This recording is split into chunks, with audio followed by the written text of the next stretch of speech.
Apa kabar teman tante semua? Selalu jaga kesehatan dan ingat untuk bahagia ya. Kali ini tante akan membahas film seri baru keluaran Netflix berjudul Gyeongseong Creature. Di serial ini diceritakan sebuah fasilitas laboratorium rahasia milik pemerintah Jepang yang berada di Gyeongseong, Korea melakukan eksperimen ilegal yang mengubah manusia menjadi monster. Sekelompok orang pun berusaha untuk menghentikan hal itu. Yuk kita saksikan langsung jalan ceritanya. Selamat menonton dan terima kasih. Cerita dimulai dengan memperlihatkan pasukan tentara Jepang di sebuah laboratorium rahasia yang berada di Korea atau pada masa itu disebut Joseon, menerima perintah untuk segera menarik pasukan dan menghilangkan semua bukti-bukti hasil percobaan mereka di fasilitas tersebut. Letnan Kato sebagai penanggung jawab fasilitas pun bergerak cepat. Semua mayat yang jumlahnya puluhan hingga ratusan dikumpulkan, bersamaan dengan alat peledak yang dipasang di beberapa penjuru fasilitas itu. Tapi ternyata tidak semua hasil percobaan dihancurkan. Letnan Kato membawa pergi 8 serum berisi makhluk yang mereka sebut Najin. Entah makhluk apa ya itu teman tante, kalau dilihat dari banyaknya mayat di tempat itu sih pastinya sesuatu yang menyeramkan. Mendadak, pintu di belakang mereka bergetar, seperti ada yang hendak menerobos keluar. Melihat itu, Letnan Kato tahu kalau mereka sudah tidak punya banyak waktu lagi dan bergegas pergi. Sementara, beberapa tentara menembaki semua subjek penelitian yang masih hidup.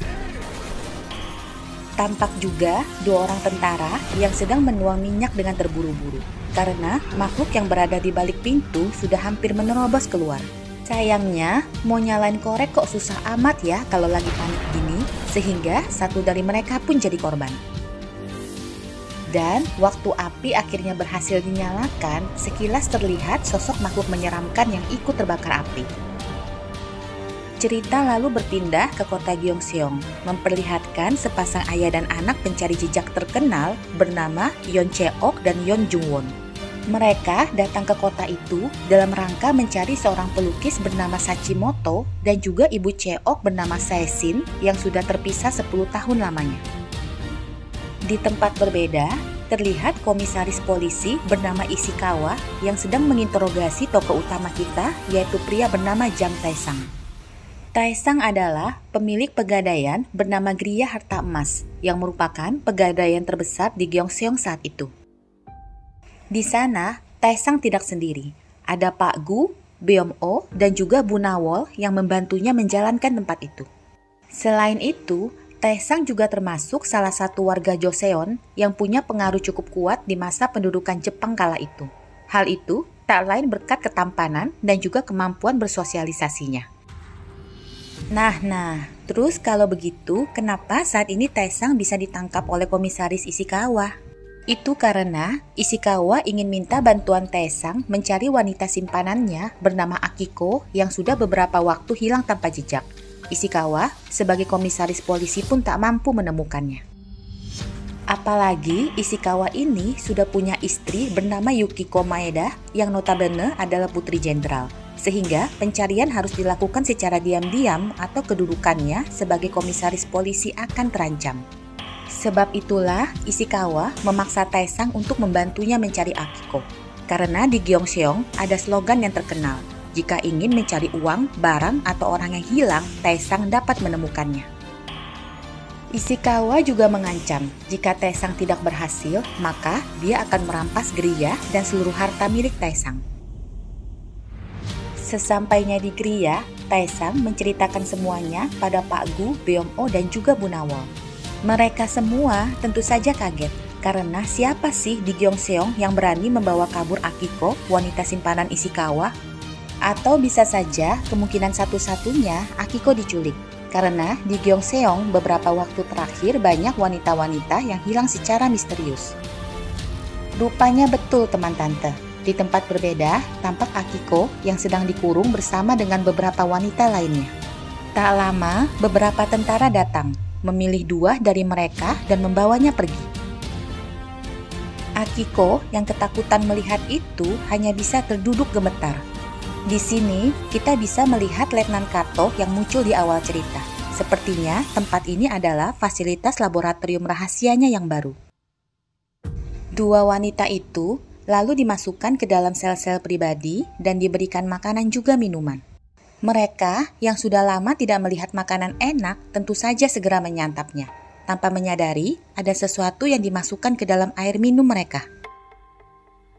Beberapa saat kemudian, salah satu wanita itu mulai menampakkan gejala terinfeksi. Dia berguling-guling sambil menjerit kesakitan.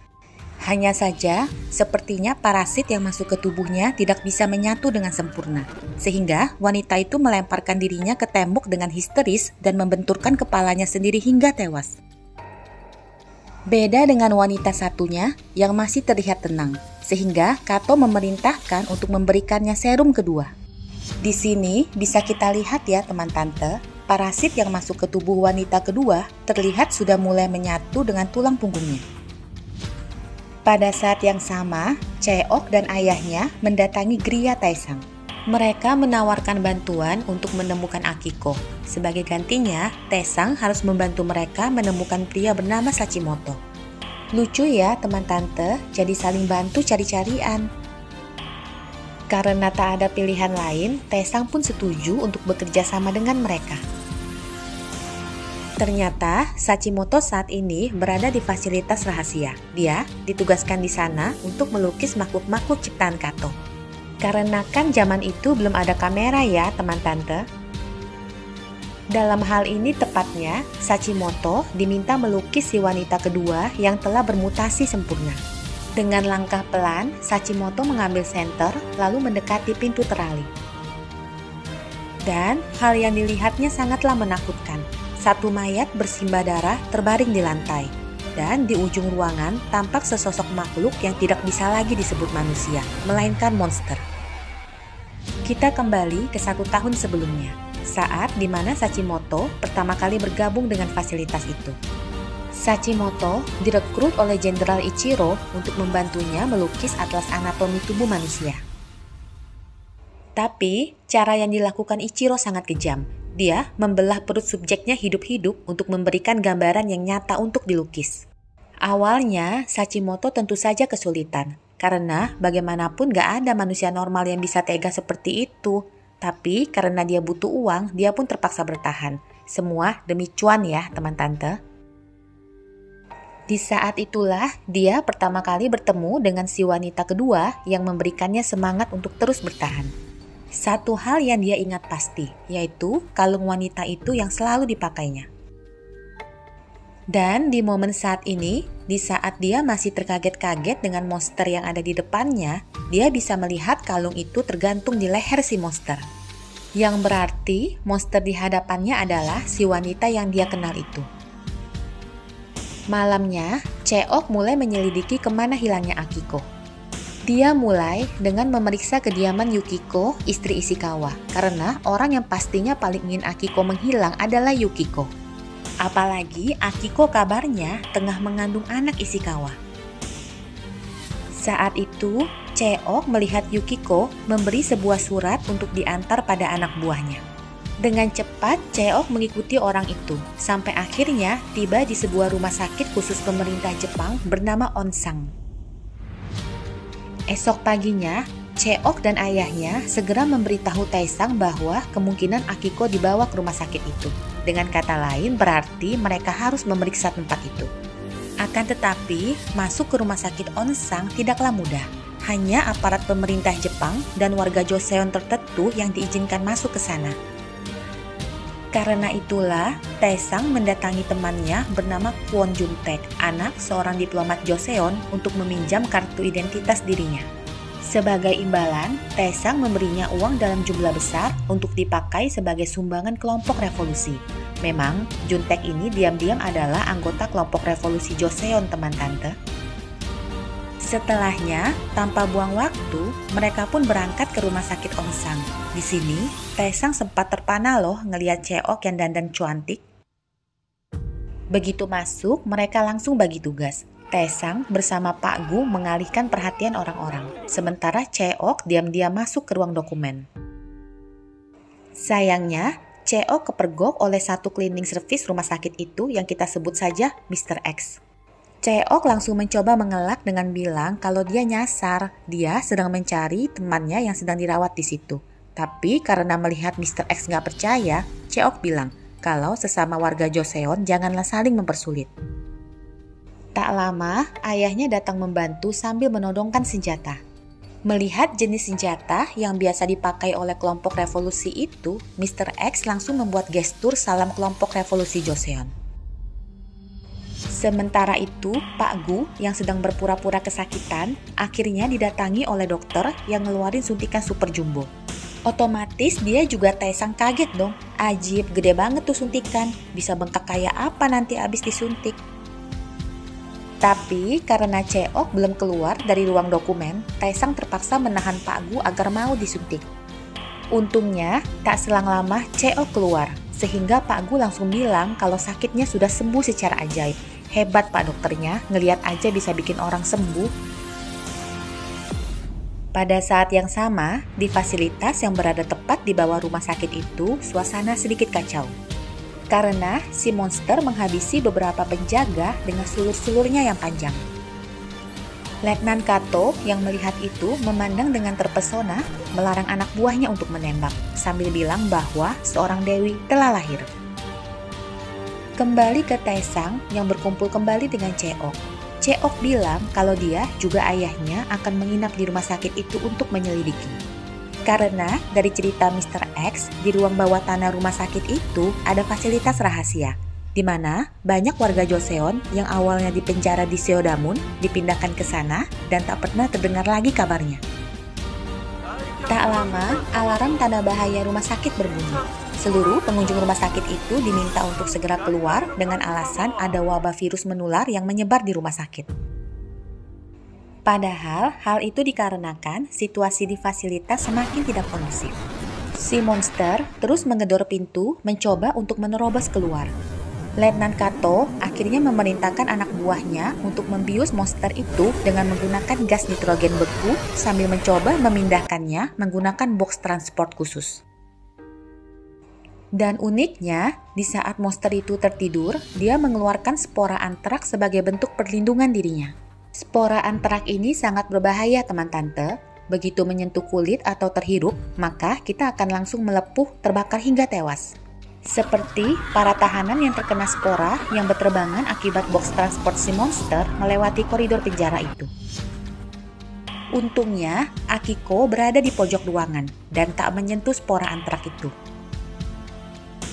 Setelahnya, para penjaga pun memindahkan mayat para tahanan keluar untuk dimusnahkan. Di sini kita lihat, Cheok diam-diam melihat kejadian itu dari atap gedung. Dan kebayang dong kagetnya dia melihat mayat sebanyak itu. Sementara, para penjaga yang sedang memindahkan box transport tidak sadar kalau katup nitrogen box itu rusak akibat benturan box saat akan memasuki lift. Mengakibatkan si monster terbangun dari tidurnya. Mereka baru sadar saat melihat tidak ada lagi spora antraks yang berterbangan. Tapi ya sudah terlambat, monster itu langsung menyerang mereka dengan ganas. Dan berhasil keluar dari box transport itu. Dua dari penjaga masih bertahan hidup. Tapi saat salah satunya mencoba untuk menutup pintu lift, dia langsung diserang. Begitu juga yang satunya. Untungnya, meskipun terluka parah, dia masih sempat menarik panel lift yang membawanya naik ke atas. Setelah sadar, dia berkata pada Letnan Kato bahwa makhluk yang mereka buat itu adalah monster dan harus segera dimusnahkan. Esok paginya, salah satu perawat rumah sakit yang ternyata juga anggota kelompok revolusi mendatangi Taesang, memberikannya pesan dari Cheok yang bilang bahwa dia telah menemukan Akiko. Tanpa buang waktu, Taesang segera menyusun rencana untuk menyusup kembali ke rumah sakit itu. Semuanya harus dipersiapkan. Satu hal yang pasti, si perawat sudah menyampaikan pesan Cheok agar Taesang menyiapkan kembang api sebagai isyarat berkumpul mereka jam 10 malam nanti di ruang kebersihan rumah sakit. Pada saat yang sama, ayah Cheok kaget mendapati satu tentara muda Jepang berada bersama Cheok. Cheok langsung menjelaskan bahwa tentara yang bernama Yongguan itu adalah warga Joseon. Dia terluka saat pertempuran di wilayah Bongrin. Tentara Jepang yang tahu kalau Yongguan bertugas di bagian medis, mengobati dan memaksanya bergabung menjadi pasukan Jepang. Pada saat yang sama, di Gria, tampak seorang wanita yang sedang menggadaikan harta satu-satunya, yaitu mesin jahit, dengan imbalan agar anaknya yang tak lain adalah Yongguan ditemukan. Nah, nanti kita lihat di akhir cerita ya teman tante, apakah ibu dan anak ini akan bisa bertemu kembali? Kembali ke Yongguan yang bilang kalau Akiko berada di tahanan fasilitas dan masih hidup. Dia bertemu Akiko saat sedang membereskan mayat-mayat yang terkena spora antraks si monster. Saat itu, Akiko menyebutkan namanya dan memintanya menghubungi komisaris Ishikawa. Setelahnya, Yongguan yang muntah-muntah akibat syok melihat banyaknya mayat langsung dipukuli oleh komandannya. Hidup Yongguan di fasilitas itu memang sangat sengsara. Dia selalu dipukuli dan dibedakan karena dia aslinya adalah tentara Joseon. Selama ini, demi bertahan hidup dan agar bisa kembali bertemu ibunya, Yongguan terpaksa menahan semua itu. Hanya saja, malam itu berbeda. Yongguan sudah tidak tahan lagi dan menyiapkan sebuah tali untuk, ya teman tante tahulah.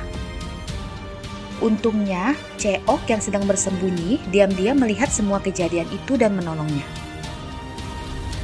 Di tempat berbeda, Jenderal Ichiro menemui Kato sambil bertanya bagaimana progres si monster. Apakah dia sudah bisa digunakan sebagai senjata bagi tentara Jepang dalam berperang? Kato menjawab kalau saat ini dia belum bisa menjinakkan dan juga belum bisa mengukur tingkat kecerdasan si monster. Mendengar itu, Ichiro langsung bilang kalau semua yang ada di dunia pasti bisa dijinakkan, asalkan tahu caranya. Di sini kita lihat ya teman tante, mata si monster seperti sedang mengamati mereka dan juga terus mengamati sekelilingnya. Kembali ke Cheok yang meminta Yongguan agar kembali dulu ke pasukannya sementara. Jangan sampai mereka malah curiga karena dia tiba-tiba menghilang. Sebelum pergi, Yongguan berpesan agar mereka jangan sampai meninggalkannya di tempat itu. Malamnya, sebelum jam 10, Cheok dan ayahnya bersiap naik ke atap gedung sambil memeriksa situasi. Cheok lalu mencoba menyelinap ke dalam fasilitas lewat sebuah corong ventilasi, sementara ayahnya menunggu di luar untuk berjaga. Pada saat yang sama, di Gria sudah berkumpul Juntaek dan juga informan Taesang, seorang pemilik bar cantik bernama Yongchun. Yongchun datang ke situ mengantarkan Sachimoto, pelukis yang sedang dicari oleh Cheok. Sachimoto akan membantu mereka untuk masuk ke dalam fasilitas. Sedangkan Juntaek ada di situ karena ingin meminta bantuan Taesang menolong 2 anggota kelompok revolusinya yang baru saja ditangkap dan kabarnya dibawa ke fasilitas. Sementara itu di fasilitas, Cheok akhirnya tiba di sebuah ruangan. Yang mana di ruangan itu banyak sekali organ-organ tubuh manusia yang diawetkan dalam tabung-tabung kaca. Ngeri banget ya teman tante. Bukan hanya itu saja, ternyata di situ juga ada beberapa anak kecil yang dikurung. Melihat itu, hati nurani Cheok tentu saja nggak tega. Dia tahu tujuannya adalah mencari dan menolong Akiko. Tapi dia juga nggak bisa kan mengabaikan anak-anak itu dan akhirnya memutuskan untuk membantu mereka lebih dulu. Pada saat yang sama, di pintu gerbang fasilitas, Sashimoto berhasil membawa Taesang juga Juntaek masuk.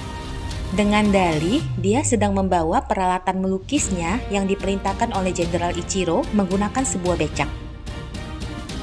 Kembali ke Cheok yang sedang menolong anak-anak itu agar keluar lewat lorong ventilasi. Mendadak, satu petugas datang. Dengan cepat, Cheok menyuruh mereka agar jangan bersuara, sementara dia bersembunyi di sudut ruangan. Petugas itu pun langsung menyiapkan serum untuk disuntikan, dan jadi sangat kaget begitu melihat anak-anak itu sudah tidak ada. Tapi, begitu melihat ke celah ventilasi yang terbuka di atas, dia langsung tahu kalau anak-anak itu pasti bersembunyi di situ. Tepat sebelum dia sempat untuk memanggil petugas keamanan, Cheok dengan cepat menghabisinya. Tanpa buang waktu, Cheok segera mengarahkan anak-anak itu ke arah pintu luar ventilasi. Sedangkan di saat yang sama, Sachimoto membawa Taesang juga Juntaek ke ruang kebersihan, tempat di mana katanya Cheok dan Akiko akan menunggu. Sayangnya, ruangan itu kosong. Mereka tidak ada di sana. Cheok yang membawa anak-anak akhirnya tiba di pintu ventilasi dan mengetuk sebagai tanda agar ayahnya membukakan pintu. Sayangnya, beberapa petugas mendadak berkumpul di atap itu untuk minum-minum, sehingga suara ketukan Cheok tentu saja didengar oleh mereka. Melihat itu, ayah Cheok tak ada pilihan lain selain keluar dan menampakkan dirinya. Untungnya, tepat pada saat itu, isyarat kembang api yang dipersiapkan Taesang menyala, mengalihkan perhatian para tentara itu. Ayah Cheok pun memanfaatkan momen itu untuk menyerang mereka. Cheok juga tak tinggal diam, dia langsung keluar untuk membantu ayahnya. Sayangnya, dia tidak menyadari satu tentara di belakangnya yang bersiap untuk menembaknya. Dan ternyata Taesang datang tepat waktu untuk menolong Cheok. Tapi bisa dibayangin kan kagetnya Taesang saat melihat yang dibawa Cheok bukanlah Akiko, melainkan sekumpulan anak-anak kecil. Apalagi Cheok meminta Taesang untuk mengeluarkan anak-anak itu lebih dulu. Jika Taesang tidak mau, maka Cheok tidak akan membantunya menolong Akiko. Pada saat yang sama, Ichiro menunjukkan pada Kato bahwa dia sedang mencoba menjinakkan si monster. Setiap kali memberinya makan, dia akan membunyikan bel, sehingga si monster tahu dialah tuannya yang memberinya makan. Bagaimanakah kelanjutan cerita Gyeongseong Creature ini? Apakah mereka akan berhasil? Ditunggu part berikutnya ya, teman tante. Terima kasih ya sudah menonton sampai akhir. Jangan lupa di subscribe dan di like juga videonya.